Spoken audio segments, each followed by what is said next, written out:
things that are presented in one way which are in actual fact another way. Yes, yeah, different. So and this is my passion, is to look at something and put it across aesthetically, appealingly, so that people can listen, duplicate, understand, and ask questions. Because at the end of the day, everyone has a choice. But I don't think necessarily people are given the full information about the impact on their lives of certain systems and certain labellings and medication.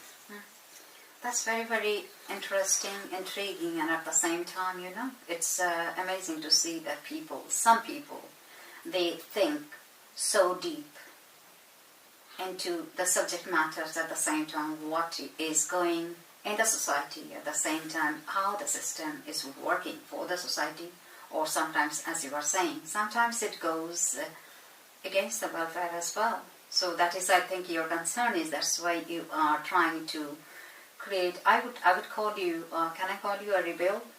A rebel. Yeah, in a gentle way, in a very gentle, soft, polite way. But I've been called worse things, and I know what you mean by against the odds, I think. So in that case, that clarifies that your rebel is not exactly against good things. No. So in that case, you are, in a way, it's a good thing. So I just complimented you. No, I can have being a rebel if it means that one is communicating about things that perhaps people don't understand, or raising the awareness so people will look. Because a lot of the times these days, I think people just accept what they're told or accept what they're given, or especially if it comes from people in authority or people with specialist training and knowledge, people just accept what they must know best. Unfortunately, life isn't like that. Life isn't like that. And I think we all, as individuals, have a duty to observe, to look, and make our own decisions about things. And it's becoming increasingly difficult in some respects for people to do that. There's choices and freedoms that we took for granted are being taken away. Whether you're a parent, whether you're whatever system that you're in. If we look at the educational system, if we look at the authority that parents used to have, that they don't actually have anymore. If we look at the authority that teachers used to have, they don't actually have anymore. And the choices as individuals, rights that individuals have to speak, to communicate, to disagree, even to march, even to protest, these basic rights are being eroded and taken away. And the individual is where he had that power or influence or choice. Those things are now increasingly being taken away, unfortunately.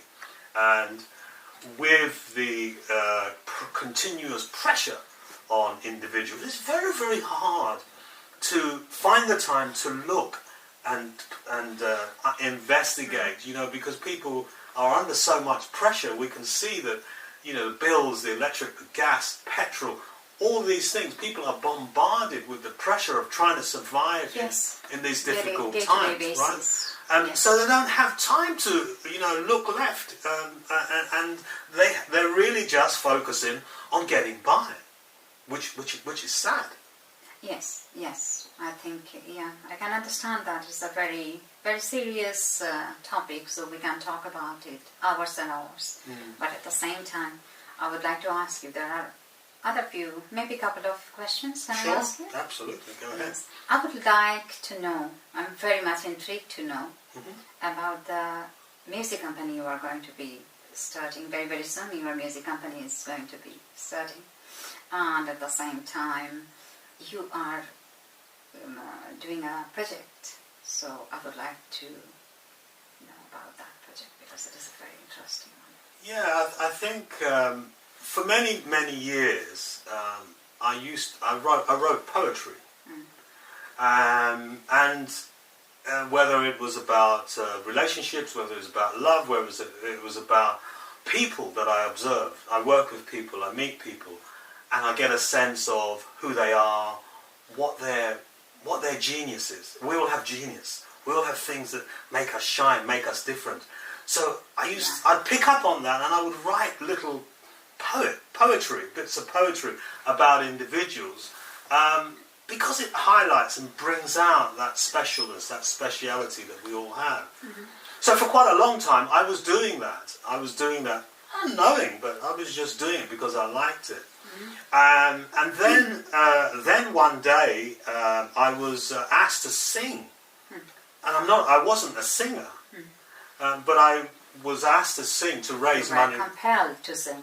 Well, the purpose was to raise money for a charity. That's a good cause. Right. So in that case, yes, definitely, I will jump in it. Okay, yes.